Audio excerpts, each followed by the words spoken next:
Halo semuanya, balik lagi bersama Garut Motovlog. Kali ini kita bakalan review salah satu motor unik dari China, yaitu X1 CF Moto Papio.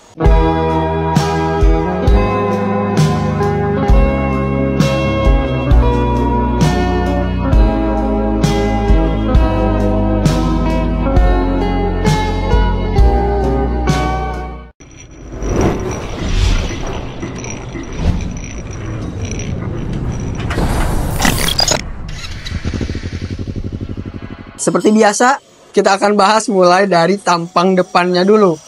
Untuk tampang depannya, dia emang bergaya-gaya cafe racer dengan bodi seperti ini. Dan yang unik dari motor ini yaitu detail-detailnya cukup oke. Dimana bisa dilihat dari lampunya saja, dia sudah merefleksikan bahwa ini adalah XO 01 XO ya, dengan DRL di sebagian sini dan lampunya gini. Beda juga yang sebelah ini, yang X itu agak bulat, sedangkan di bagian yang bulat ini dia lampu proyektornya agak cembung gitu, agak opal sedikit.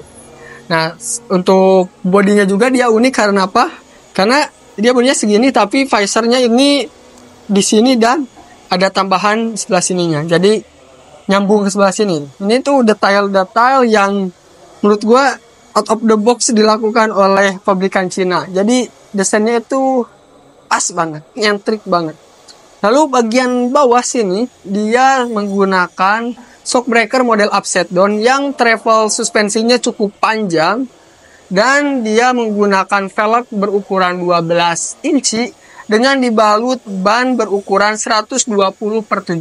Jadi bannya lebar, tinggi, dan juga perpaduan antara velgnya juga oke.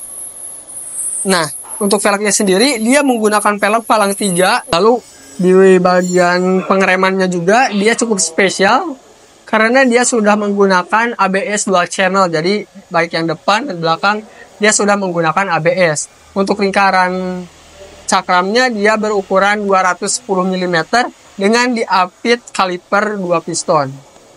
Nah, untuk bagian depannya cakep. Lalu naik ke bagian atas ini, yang bisa dilihat di depan adalah ini spionnya. Spionnya ini model tanduk, tapi dia sudah adjustable. Jadi tuh, jadi dia ini tuh bukan longgar ya, tapi adjustable. Ada klek-kleknya gitu. Nah, ini tuh salah satu spion yang menurut gua belum pernah gua temuin di motor manapun. Spion bar end tapi adjustable, dan dia juga bisa diputar arahnya.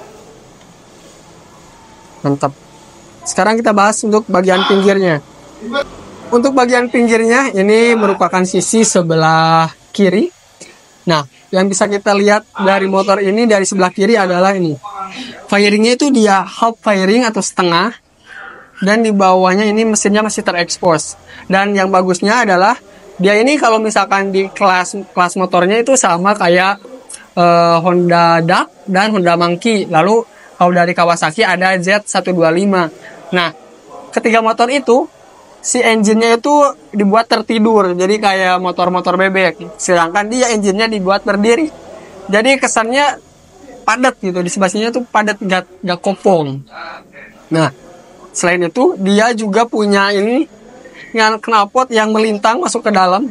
Yang menurut gua, ini adalah salah satu desain terbaik untuk sebuah motor mini seperti ini. Ini juga detailnya di sini ada protektor untuk menghalang panas dari knalpot. Lalu di sini dia ditambahkan cover.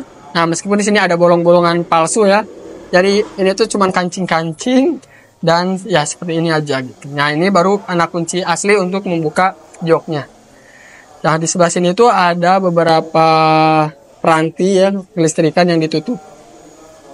Lalu jika dilihat detailnya juga di sini dia bertumpuk antara bodi depan di sini yang masuk sini, di tengahnya dia dikasih aksen hitam, dan lalu baru nyambung ke daerah tangkinya. Tangkinya juga ini cover. Jadi tangki aslinya ada di dalam, tapi ya tidak apa-apa karena secara desain emang lebih cakep kayak gini dibandingkan dengan tangki model biasa. Lalu ke bagian belakangnya sedikit, di sini dia menggunakan hugger, bagian dalam juga ada, dan untuk bagian atasnya tidak ada karena diganti sama knalpot, tapi di bagian bawah. Jadi dia sudah menggunakan mudguard dan ini kokoh banget. Lalu untuk seblekernya, dia meskipun motor mini kayak gini, tapi dia sudah ada setelan adjusternya. Jadi untuk ribbonnya dia udah bisa diatur secara manual. Itu untuk dari bagian sebelah kiri. Kita masuk ke bagian sebelah kanan.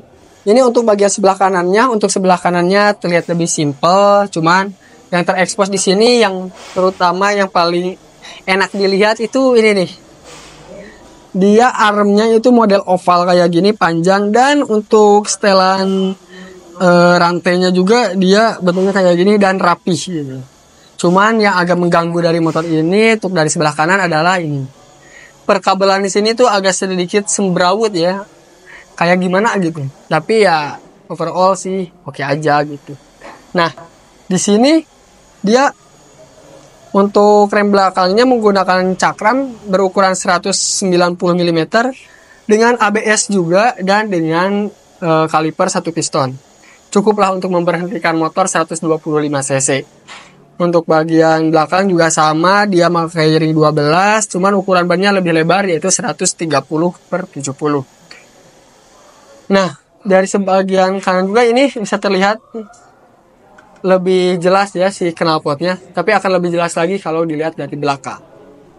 Nah, untuk bagian belakang sini, nah bisa terlihat ya, dia si desain dari lampunya juga unik karena ada 2 lingkaran merah untuk lampu remnya dan lampu biasanya, dan dia ada garis-garis ini.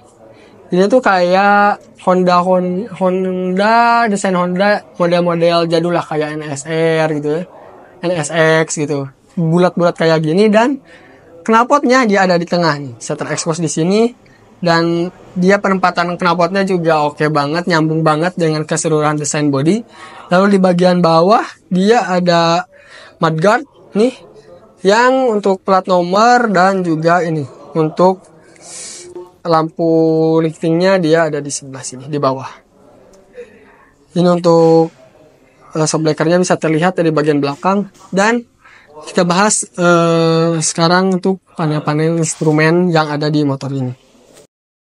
Nah, sekarang kita bahas mengenai panel instrumen dan juga beberapa hal unik, menarik, dan detail yang ada di motor ini. Oke, yang pertama di bagian saklar sebelah sini dia ada engine cut off beserta starter dijadikan satu, lalu ada lampu hazard, dan di sebelah kanannya normal ada lampu dim, lampu jauh, lampu dekat, klakson, dan juga lampu lighting. Nah, yang paling menarik dari bagian stang ini adalah ini. Si segitiganya ini nyambung dengan stangnya. Jadi nggak bisa tuh kita ganti stangnya aja, harus ganti sama segitiganya karena segitiganya nyambung menjadi stang di sini. Ini hal yang unik, tapi dia juga jadi rata. Nah, di sini juga untuk apa? Untuk si shock breakernya juga bagian atasnya ditutup dengan logo X seperti ini. Dan sininya ada O, ya XO lah gitu ya. XO. Lalu di bawah sini juga ada embosan ini CF Moto. Dan sayangnya kita gak bisa lihat speedometernya karena tidak ada kuncinya. Dan untuk bagian sini yang paling enak dilihat juga ini nih, finishingnya. Jadi dia tuh rata banget bagian sini. Dia terlihat berantakan. Dan juga si kabel-kabelnya juga dilapis dengan cukup baik dan rapi. Jadi kita lihat dari atas pun enak banget ini motor, clean gitu ya lihatnya. Kalau ini untuk tanknya seperti ini, dan bagian-bagian lain yang menarik, yang detailnya itu cukup enak dilihat adalah ini, sirip-sirip di bagian belakang bodi ini dan juga di bagian dalam sini. Jadi desainnya ini emang benar-benar cantik banget untuk motor ini. Dan dia juga untuk pasarannya itu di bawah yang lain, di bawah Jet X, di bawah Jet 125, di bawah Honda Monkey, dan juga di bawah Honda Duck. Cukup oke untuk dimiliki jika punya uang lebih. Jadi motor ini emang enak. Nah, lalu untuk tinggi joknya, dia tinggi joknya itu 760 cm. Jadi kalau diibaratkan kayak motor Beat lah kurang lebih ketinggiannya, atau motor-motor bebek pada umumnya. Segini. Napak sempurna lah. Enak. Cuman paling yang jadi PR menurut gua itu di posisi berkendaranya. Jadi dia ini stangnya di bawah kan ya kayak gini. Kalau misalkan kita ngegas, tangan itu pasti pegel karena tangannya terlalu menekuk ini. Gak, istilahnya ya gak bakalan terlalu nyaman untuk digunakan jarak jauh. Tapi kalau untuk dalam kota gitu riding lucu-lucuan atau sekedar menikmati perjalanan dengan santai, ini masih enak sih. Cuma untuk jarak jauh emang bakal agak pegal karena ya agak patah banget kalau kita ngegas kayak gitu. Nah, oke, sedikit tentang CF Moto. Jadi CF Moto ini adalah motor keluaran dari Cina, tapi dia juga menaungi SYM. Jadi SYM sama CF Moto itu hampir sama, sedangkan SYM itu adalah brand motor Malaysia. Jadi emang satu rumpun lah gitu ya sama SYM. Dan di luar negeri motor ini itu ada 3 varian. Ada yang model KP Racer seperti ini, ada yang model cross atau spur moto, dan juga yang varian biasanya itu ada yang varian SF. Itu variannya motor kayak motor naked pada umumnya lah kayak gitu. Nah oke, segitu aja dulu untuk video kita kali ini. Jika kalian suka dengan video ini silahkan like. Jika ada masukan dan saran silahkan tulis di kolom komentar. Dan jika ingin mengetahui video-video selanjutnya dari channel ini silahkan klik tombol subscribe dan nyalakan lonceng notifikasinya. Saya Garut Motovlog, salam motovlogger.